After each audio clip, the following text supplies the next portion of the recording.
So force Motors में 28 days में 34% return कैसे मिला, चलिए देखते हैं इस perfect reverse head and shoulder pattern का ब्रेकआउट और टारगेट अचीवमेंट टाइम एनालिसिस।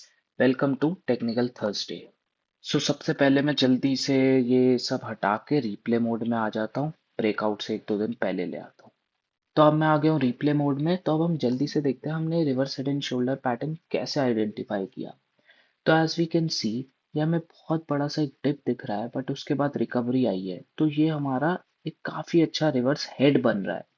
और उसके साइड में ऐसे छोटे छोटे सेम स्ट्रक्चर है, जैसे हम यहाँ देख सकते हैं ये रिवर्स शोल्डर है। ऐसी एक और रिवर्स शोल्डर, एक और ये देखिए। तीन शोल्डर कितने अच्छे आ रहे हैं। जितने ऐसे शोल्डर्स हो उतना ज्यादा स्ट्रांग होता है पैटर्न। तो यहाँ पे हमने देखा कि ये रिवर्स शोल्डर है, फिर रिवर्स हेड है, फिर एक रिवर्स शोल्डर है। तो रिवर्स हेड एंड शोल्डर में नॉर्मली दोनों साइड एक एक रिवर्स शोल्डर्स होते हैं, बट उससे ज्यादा हो तो और अच्छी बात है। तो अब हम जल्दी से देखते हैं लाइंस कैसे ड्रॉ करनी है। तो हम शोल्डर के एकदम टॉप से लेंगे और सारी क्लोजिंग्स एकदम उसके अंदर होनी चाहिए। उसके बाद ये हमारी लाइन गई। अब मैं आपको दिखाता हूँ कैसे। यहाँ से मैंने लाइन स्टार्ट करी, उसके बाद इसकी तो क्लोजिंग नीचे है। ये देखिए क्लोजिंग, इसकी क्लोजिंग एकदम टाइटली इंटैक्ट है। उसके बाद बिल्कुल सही, यहाँ भी क्लोजिंग एकदम टाइटली इंटैक्ट है। तो अब हमें पता चल चुका है। अब हम देखते हैं टारगेट और स्टॉप लॉस कैसे लगाएं। तो टारगेट के लिए ये जो रिवर्स हेड है उसके एकदम बॉटम से, ये देखिए ये रहा बॉटम। एकदम यहाँ जो लाइन है, ये इस लाइन तक इसको ले जाना है, उससे पता चलेगा हमारा टारगेट। इसको बस यहाँ से लाइन से ऊपर रख देना है। ये हमारा टारगेट हो गया। अभी मैं दिखाऊंगा टारगेट अचीव भी कितनी अच्छी तरह से हुआ है। टारगेट, अब मैं जल्दी से स्टॉप लॉस बता देता हूँ। तो स्टॉप लॉस अभी नहीं पता चलेगा, अभी हम ब्रेकआउट का वेट करेंगे, उसके बाद ही स्टॉप लॉस पता चलेगा। तो थोड़ा सा आगे चलते हैं, ब्रेकआउट का वेट करते हैं। ओके, सो अब हम चेक करेंगे कि क्या ये ब्रेकआउट कैंडल है या नहीं। कुछ सिग्नल्स होते हैं, जैसे कि पहला सिग्नल जो ब्रेकआउट कैंडल है वो इसको कट कर रही हो, ये जो लाइन है हमारी, तो हाँ कर रही है। सेकंड होता है कि जो वॉल्यूम है प्रीवियस डे से ज़्यादा हो, काफ़ी अच्छी वॉल्यूम है, वो हम देख ही सकते हैं। और एक कैंडल ग्रीन होनी चाहिए, ग्रीन ये है ही। उसके बाद हम देखते हैं जो 5 डे ईएमए है वो 13 और 26 डे ईएमए को कट करना। सो जैसे कि हम यहाँ देख सकते हैं 18-19 फेब के अराउंड 5 डे ईएमए 13 और 26 डे ईएमए को कट करके ऊपर ही कंसिस्टेंटली गया है। और उसका अगला सिग्नल है आरएसआई। आरएसआई के इस दिन 60 से अबव है, 69 है। वीकली आरएसआई भी देख लेते हैं। डेली और वीकली आरएसआई दोनों 60 से अबव है।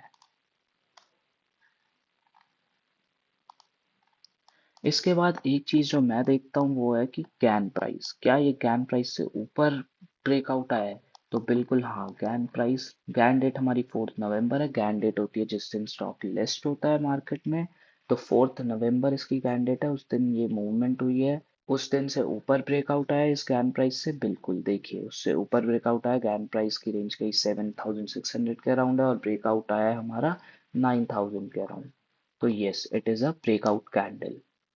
ये देखिए, तो कितना अच्छा ब्रेकआउट आ चुका है। तो मैंने ब्रेकआउट पे हॉरिजॉन्टल और वर्टिकल लाइन ड्रॉ कर ली है। अब हम जल्दी से देखते हैं स्टॉप लॉस कैसे ड्रॉ होगा। तो स्टॉप लॉस ड्रॉ होगा हमारा जो ब्रेकआउट से प्रीवियस कैंडल है उसके बॉटम से 2% नीचे। मैंने क्या बताया, जो हमारी ब्रेकआउट कैंडल है उसके बॉटम से 2% नीचे। तो रिस्क रिवॉर्ड रेशियो 3 से अबव है, which is a very good thing. तो अब हम देख लेते हैं टाइम एस्टिमेशन की कब तक ये टारगेट अचीव होगा। तो इसके लिए हम देखते हैं जो हमारा हेड है, हेड की कंसोलिडेशन की स्टार्टिंग से एंड तक कितने डेज हुए। 240 इसको हम कंसीडर कर लेते हैं, 247 है इसका वन थर्ड। 240 का वन थर्ड होता है 80 डेज। हम ब्रेकआउट से 80 डेज लेंगे। 80 डेज हमारे आ गए यहाँ 22 जुलाई। 81 ले लिया हमने, सेम बात है। 22 जुलाई। तो अब हम जल्दी से देख लेते हैं कि रीटेस्ट कब हुआ और फिर हमने कहाँ पे एंटर किया। ओके, देखिए यहाँ हम देख सकते हैं कि रीटेस्ट आ चुका है लाइन पे। एंट्री का टाइम आ चुका है। अब उसके बाद वेट करना है टारगेट हिट होने का।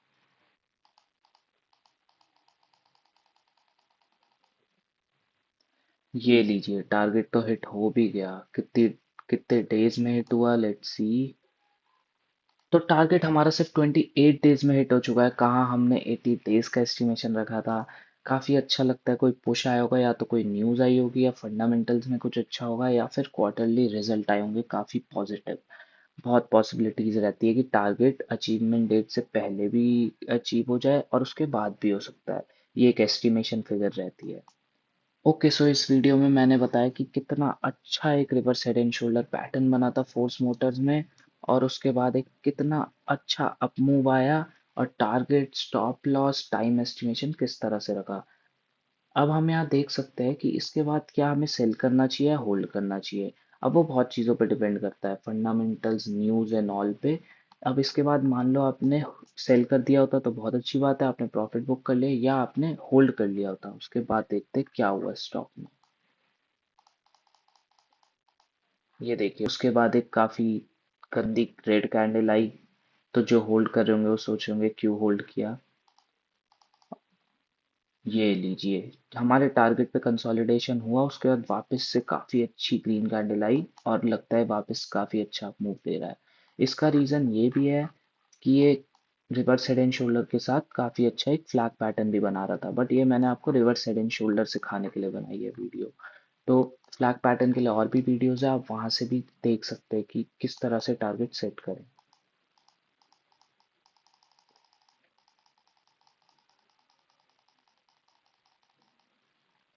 तो ये देखिए, तो बहुत ही ऊपर जा चुका है। अब हमारे टारगेट के डबल से भी ज्यादा अचीव कर चुका है। अब इसके बाद ये होल्ड करना आपकी मर्जी है। मैं आपको एक चीज बता देता हूँ, अगर आपको ज्यादा रिस्क ना लेना हो और आपको होल्ड भी करना हो, तो जब भी आपको लगे कि 5 डे ईएमए ने 13 डे ईएमए को कट कर दिया है, वहां पे आप 25% पोजीशन अपनी सेल कर सकते हैं। क्योंकि प्रॉफिट वही है जो जेब में आए, ऐसा अनरियलाइज्ड प्रॉफिट का कोई फायदा नहीं है। तो जहाँ पे 5 डे ईएमए 13 डे ईएमए को कट करे, वहाँ 25% पोजीशन आप सेल कर सकते हैं। तो ये देखिए, जैसे यहाँ पे कट किया तो यहाँ आप 25% पोजीशन सेल कर सकते हैं। यहाँ पे दोनों को कट जब कर चुका है तो यहाँ पे आप पूरी पोजीशन अपनी क्लोज कर सकते हैं, क्योंकि ज्यादा रिस्क भी नहीं लेना हमें, रिस्क मैनेज करके चलना है।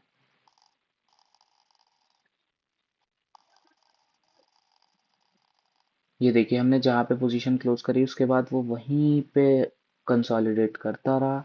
उसके बाद थोड़ा सा मूव आया, बट हम तो ऑलरेडी यहाँ से एग्जिट कर चुके थे काफी अच्छे प्रॉफिट के साथ।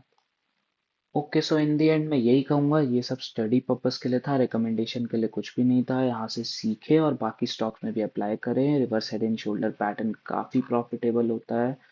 ऐसे ही प्रॉफिट कमाते रहें। और in the end, thank you very much.